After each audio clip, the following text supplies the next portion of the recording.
Issue 258. We start out in the desolate dust zone, where Sonic says that Eggman's not good at hiding his factories, pointing out that there's no other buildings in the zone other than this place. One of the robot troopers says he doesn't want Sonic to discover the plans. Sonic destroys him and takes them away, and he entertainingly says, "Oh, so this is what Walrus Chops has been up to." And here was me thinking today was going to be a slow day, with him bouncing off a robot's head to escape the building through the ceiling.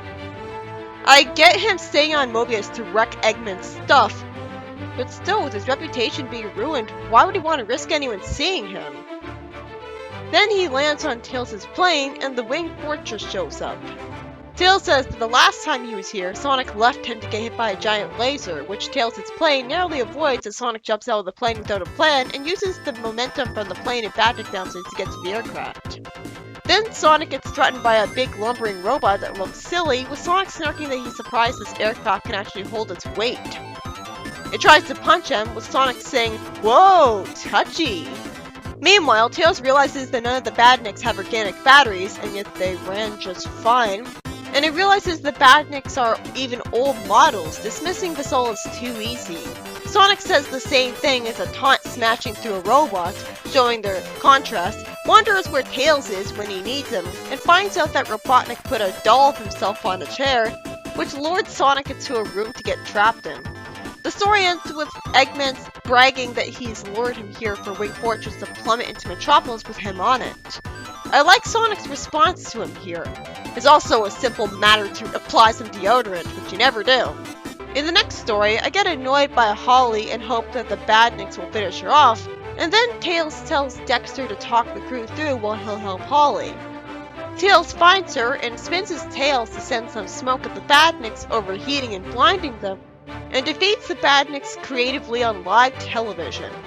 Back in Emerald Hill Zone, Tails tells Mr. Diggum that he can coordinate a tunneling process so that if things get dangerous in one zone, people can escape through the tunnels in the next one. In the next story, we see Tails and Amy seeing Spear take control of Metropolis University, and one of its workers says that Spear's traders had taken hostages, and one of them gave them a communication from inside, giving the hostages 2 hours to surrender before the nerve gas shows up. Why is he so reluctant to let Amy and Tails help with this? They're obviously more experienced than he is.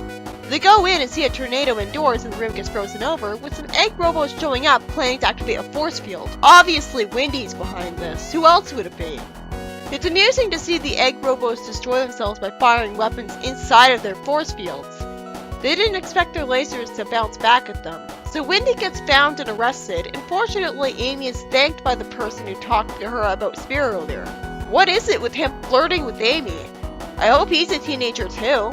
Then Wendy in the jail is told that her plans have already been discovered and neutralized. Fortunately for them, they're given the chance to atone for their sins and come with the guy for an Operation Final Glory. I don't like the word final there. Is he planning to destroy the world? Why talk like they're gonna atone then?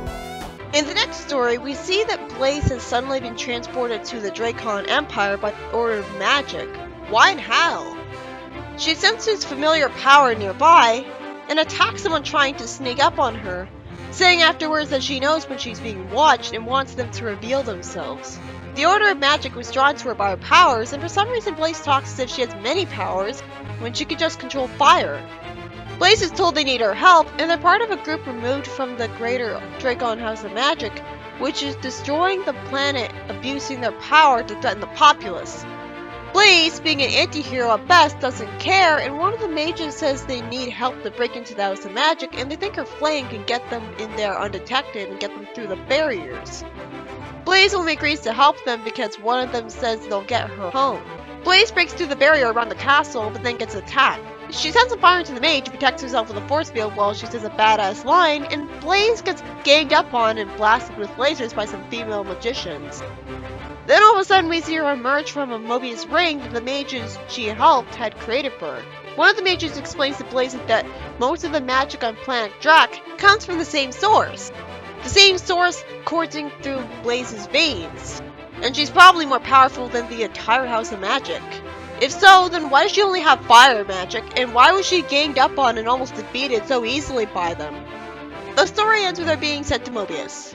The first story is by McDonald, and it's about Sonic in a throwback getting to Wing Fortress Zone with Tails' plane, only for him to be trapped in a room with a fake Robotnik doll, as the aircraft he's in starts plummeting out of the sky, which is a tense twist. The second story is by Stephen Davis, and it's about everyone getting out of the tunnel thanks to Tails, as I wonder why Holly's such an annoying Marine the Raccoon clone with her Australian dialogue and hyperness. At that point, just use Marine.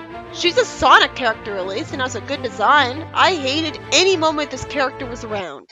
I like the Tails defeated the robots creatively though. The third story is by Shaz and has Amy rescue some hostages from Wendy because she wanted to keep hostages for no good reason. And then they get kidnapped by someone with good intentions.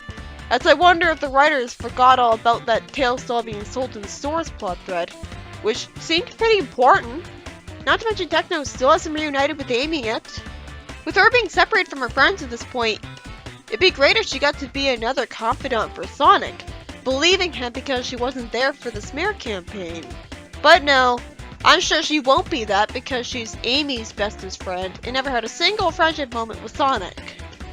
And the final story, by Mike Corker, has Blaze help some good mages rebel against the House of Magic by getting access to Mobius Ring technology. So I guess it's only called Mobius Ring because it was originally made as a way to travel to Mobius specifically? I don't know, with Mobius in the title, it sounds like it should have been the Mobius' idea. It was interesting seeing some good mages and seeing what a neutral anti-hero Blaze is. She had such a badass line against one of the villains where she talked like a villain herself. Why does she speak so formally in this comic if she's not a princess?